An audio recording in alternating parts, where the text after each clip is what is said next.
He believed himself to be unaccompanied, merely another individual traversing the tranquil pathways of the Columbia River Gorge. However, then he perceived it, a bark, scarcely a sound, conveyed by the wind like a whispered confidence, too feeble to articulate. What he discovered deep within that canyon was not simply a dog. It was an animate enigma, a being clinging to existence with no apparent means of escape. What was this German shepherd doing in a location inaccessible to any dog? Who had abandoned him there? And why does someone desire his oblivion? This is not merely a rescue. It is a bond, a concealed truth, and a journey that will alter everything. Eli Marshall sought nothing in particular, not tranquility, not a sense of purpose, just a brief respite from the clamor. That was his rationale for selecting the unfrequented trail, a constricted path meandering through the Columbia River Gorge, slick with moss and imbued with a frigid air that penetrated both flannel and memory. The trees murmured but offered no solutions. His boots crunched on gravel that had not felt human footfalls in weeks, and that was precisely to his liking, until the sound manifested. It was insubstantial. Not a howl, not a cry, merely something, a disturbance in the wind, a sound that might have been dismissed as nothing had it not recurred. It lacked the volume to be termed a bark, yet it reached him like a subtle vibration, brushing against his chest in a manner that caused his spine to stiffen. Eli halted his progress. He inclined his head. Silence. A raven cawed overhead, then flew westward. He waited. Then it came again, this time more subdued, more delicate. Eli surveyed the slope. Nothing apparent, only a descent to a collection of rocks and ancient trees.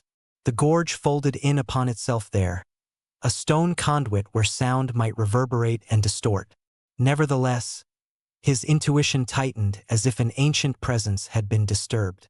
No trail veered in that direction. No one would choose that route unless entirely devoid of alternatives. Eli cautiously approached the precipice, his heart suddenly pounding in his own ears. Below, shadows eddied between fractured granite slabs and lifeless pines. It was then he saw it, or believed he did. A flicker of movement, too still for wind, too peculiar for rock. He crouched low, his gaze fixed. Nothing. Yet Eli did not retreat.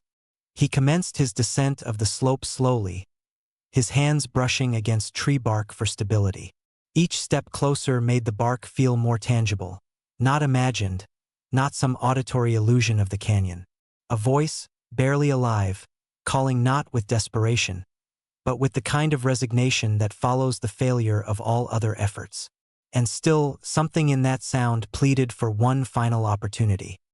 He did not know what he would discover, but a profound inner sense informed him that whatever it was, it had not yet surrendered. Not yet, and neither would he. The descent proved arduous.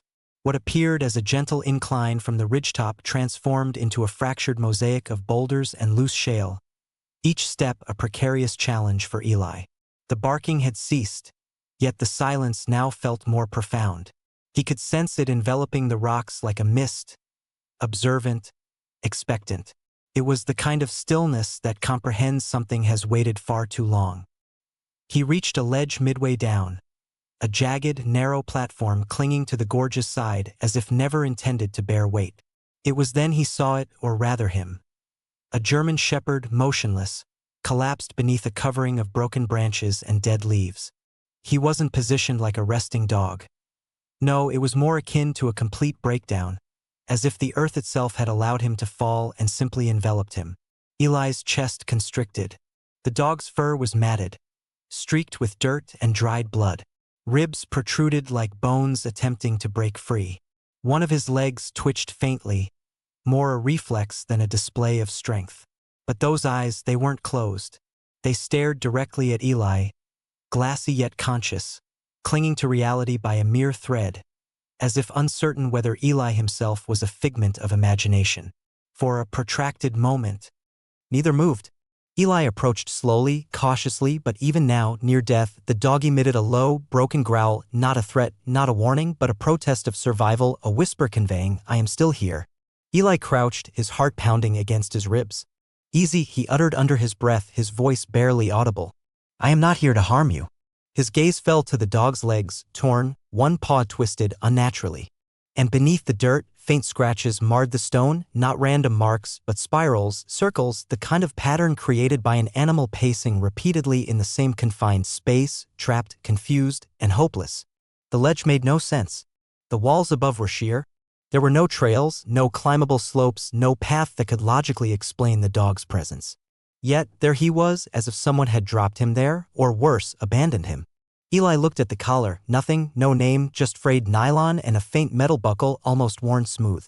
He reached into his pack, retrieved the last of his water, and poured it gently into his cupped palm. The dog didn't drink at first, then slowly, shakily, his tongue brushed the water as if uncertain of its reality, as if he had already accepted that no one was coming. Eli felt something shift within his chest, sharp and sudden. This was not merely a rescue, this was something larger, older, a connection forged in silence and pain. He moved closer, sitting beside the dog without seeking permission. "You've been here a long time," he whispered. "But not anymore." And for the first time since he'd heard that spectral bark, the dog closed his eyes, not from defeat, but perhaps, just perhaps, from relief. Eli remained motionless beside the dog, the gravity of the situation weighing more heavily than the rucksack on his shoulders. The canyon, so quiet it seemed to hum, held its breath along with him. He looked upwards. The return path was formidable, steep, unstable, and unyielding. Even without a canine companion, it would require hours. And he was now contending not merely with exhaustion or challenging terrain, this was a matter of life or death, and time was rapidly diminishing.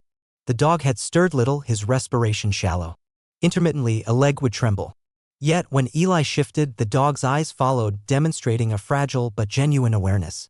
And in that flicker of attention lay an unspoken plea: "Do not leave. Not again. Not like the others." Eli rubbed the nape of his neck, surveying the ledge for potential solutions. Nothing. No clear escape route, no shortcut. Carrying the dog was unfeasible, not with his injured leg, not without proper equipment. He reached for his phone, hoping for a signal. Nothing, just a flat, hollow, no-service message that seemed to mock him. He rose and paced a few steps. His options were limited. The rational part of his mind insisted: leave the dog, hike out, summon assistance. That is the standard procedure. Do not endanger yourself, not in this manner. But rationality crumbled beneath the weight of what he had just witnessed. This was no ordinary stray. This dog had been waiting, suffering in silence, circling the small stone confinement for days, perhaps weeks, awaiting someone who never returned. And now Eli was present, the sole remaining someone. He glanced back at the dog once more. His body was enfeebled, but those eyes had not surrendered, that gaze still held on, still trusted. Then Eli noticed something, claw marks high on a nearby boulder, scraped into the surface as if someone or something had repeatedly attempted and failed to climb upwards. A branch hung awkwardly from the rocks above, snapped and wedged between stones. It didn't make sense. Dogs do not fall such distances and survive. But perhaps, just perhaps, he hadn't fallen. Perhaps someone had descended with him or tossed him in. That thought sent a chill through Eli. He knelt again, brushing aside leaves to clear more of the area. It was then he saw it, another detail, a smudge of dried blood on the side of the boulder, crusted, not from the dog's wound. It was higher up, at human height. Something had transpired here, something unfortunate. Eli exhaled slowly, his eyes moving to the trees above. This wasn't just a canyon. It was a cul-de-sac, a place someone utilized for silence. The dog wasn't merely injured. He was discarded, forgotten. It was then that Eli made his decision. Regardless of the steepness of the climb, regardless of the risk, he would not leave this dog alone on this ledge to perish, nameless and unseen. He would remain. He would fight. And when the dog was strong enough, they would depart together. He tore the sleeves from his shirt and saturated them with the remainder of his water. Carefully, he dabbed the dog's side, cooling the fever. He began to gather moss, sticks, anything to construct a makeshift shelter. He laid his own jacket beneath the dog's body. It wasn't much, but it was something. For the first time in days, perhaps longer, the dog's body relaxed slightly. His breathing slowed, no longer frantic. His eyelids flickered, sleep, not shock. Eli leaned back against the canyon wall, staring into the open sky above. He didn't know who this dog was, what he had witnessed, or why he had been abandoned. But he knew one thing for certain. Whatever tempest had brought this dog here, it concluded today.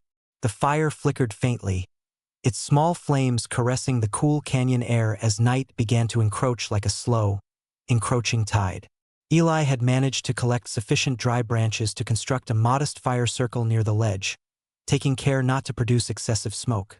Not due to concern for animals, no, something else had unsettled him, a feeling that this canyon was not merely remote, but observed and not by natural forces.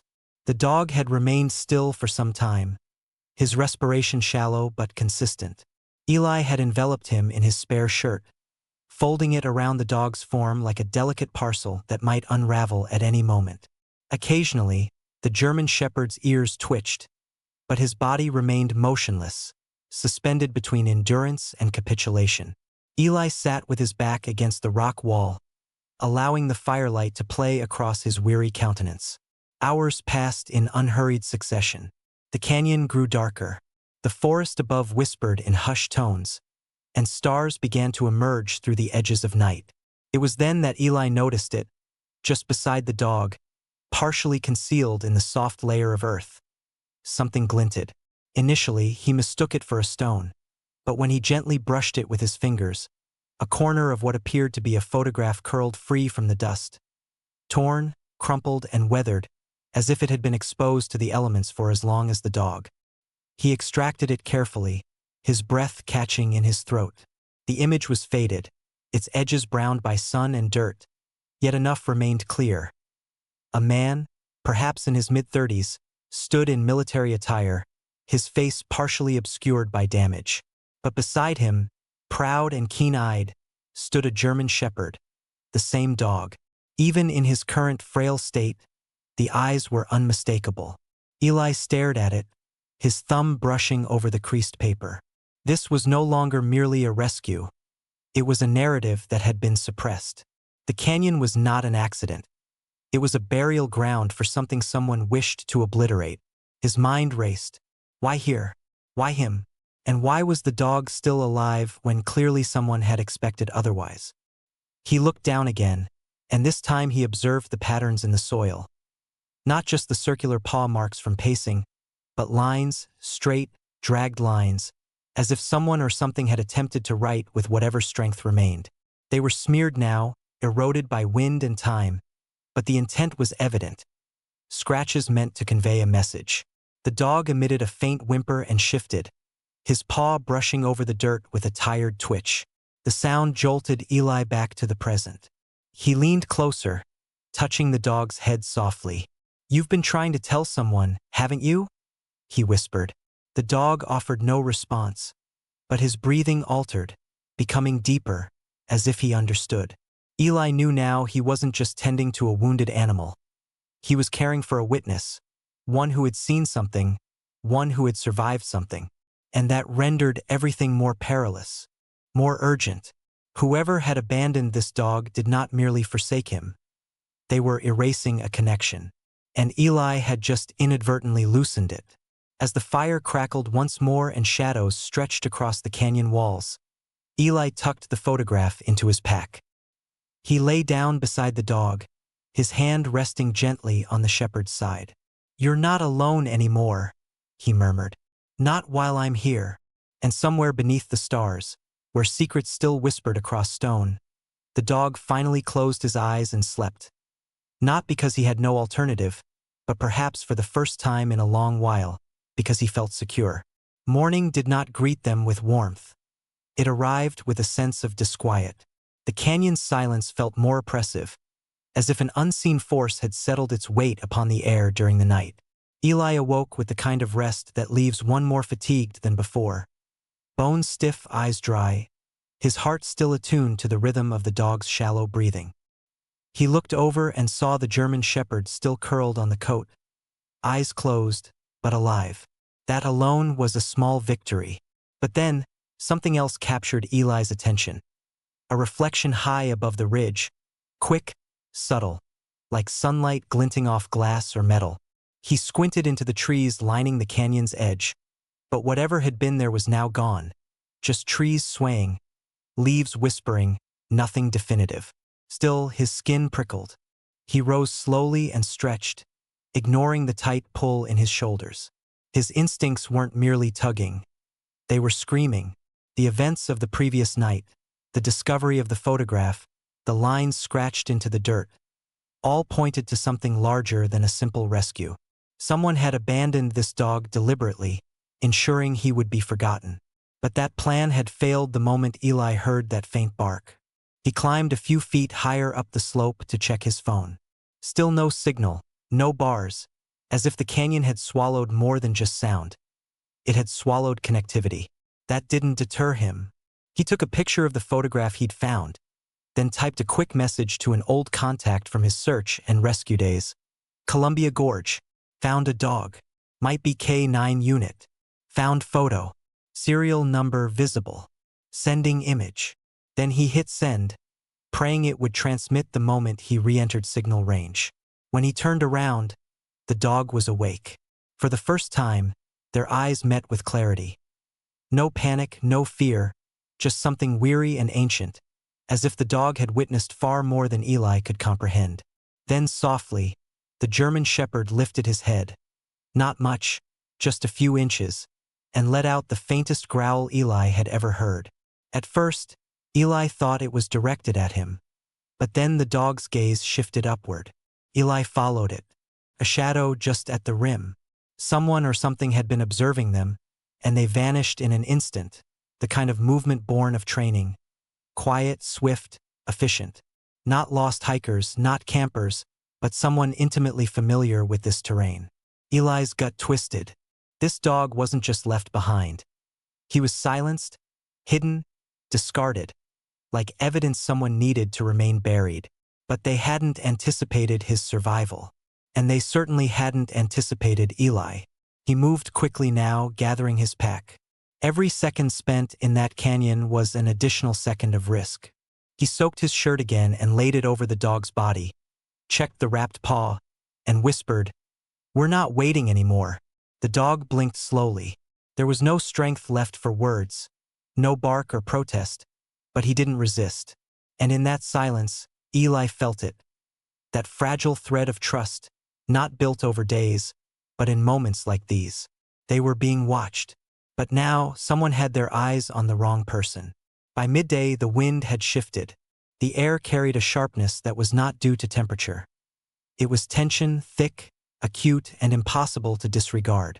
Eli had experienced enough perilous situations in the wilderness to recognize when something was amiss, and this was unequivocally amiss. He sat with the dog, offering the scant remains of his granola bar. The German shepherd ate little, barely a few chews before his head drooped again, heavy with fatigue. Yet there was a new element in his demeanor. His ears twitched more frequently, his gaze tracked movement. He wasn't merely alert, he was interpreting the environment as a soldier would, trained, calculating, still functioning on instinct, even through his pain. It was then that the realization struck: this dog wasn't just intelligent, he was trained in a manner that prompted questions about his instructor and their current absence. Eli surveyed the area once more, feeling uneasy. Then his eyes fell upon something just beneath the dog's paw. Initially, it appeared to be a fragment of cloth, but when he lifted it carefully, it unfolded into something more chilling, a shredded patch. It had frayed edges and a faint set of embroidered numbers, barely legible beneath layers of dirt, a serial number, not from a pet store, not from a rescue organization. No, this was military. Eli didn't require a manual to recognize the format. And suddenly everything made sense, and yet nothing made sense at all. He flipped the patch over and slid it into his pack. A silent confirmation passed between him and the dog, though neither moved nor spoke. This wasn't a pet who had gotten lost, this was a phantom from someone's records, crossed out and left to vanish. It was then that the gravel shifted above again, a sound just substantial enough to be real, not a squirrel, not a falling branch, but a step, a presence. Eli froze. Then, instinct taking over, he pressed his back to the canyon wall and pulled the dog gently closer, his eyes darting upward. Nothing, no face, no voice, just an absence, the kind that signifies something. Someone was up there watching, and not out of curiosity, but because they were waiting to see if their unresolved business had concluded itself. The canyon had always felt like a tomb, now Eli was beginning to believe it truly was one. He crouched by the dog, his voice low but firm. "They think you're gone," he whispered.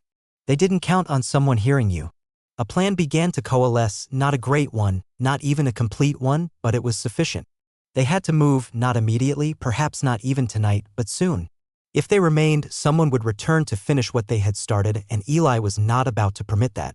He packed what little he possessed, double-checked the makeshift sling he had fashioned earlier from paracord and canvas, and mentally mapped the cliff. It would require stages, rest points, creative problem-solving, and more strength than he currently possessed. But the dog had endured for this long, alone, starving, injured, and still, he had waited. That kind of resilience merited more than pity, it demanded action. Eli ran a hand gently over the dog's fur. "You weren't supposed to be found," he said, half to himself, half to the canyon. "But you were, and now I'm not letting go." Somewhere above them, the leaves stirred again. And this time, Eli didn't flinch. He stared up into the shifting shadows and let them know, if someone wished to bury this dog's truth, they would have to go through him now. Eli did not await complete darkness. The plan was not sophisticated, it was born of desperation pieced together from instinct and unyielding resolve. He had constructed a sling from paracord, reinforced with a torn sleeping bag and straps from his hiking pack. It was not designed for comfort, it was designed for survival. The dog offered no resistance. When Eli scooped him up and secured the sling beneath his midsection, those weary eyes barely flickered. Trust had taken hold, not through words or gestures, but through shared silence, through the kind of presence that requires no permission. Eli tightened the final knot and whispered, "We proceed slowly, but we proceed." The ascent was agonizing. Each upward step necessitated supporting the dog's weight with one arm while pulling himself with the other. The canyon walls provided little assistance, slick with moss in places, jagged in others. He moved in bursts, planting his feet with deliberation, testing each ledge before shifting his balance. By the second plateau, his forearms protested. His knuckles were abraded and his breath came in ragged gasps as if the wind itself opposed him. Yet, he did not cease, not when the dog emitted a weak grunt with each jolt, not when he slipped once and nearly tumbled sideways into the abyss. Halfway up, Eli paused beneath a crooked tree branch and laid the dog gently against the rock. He pressed his back to the stone, panting. It was then he noticed it, a radio earpiece, crushed and discarded. He bent down and picked it up slowly as if it might detonate from memory alone.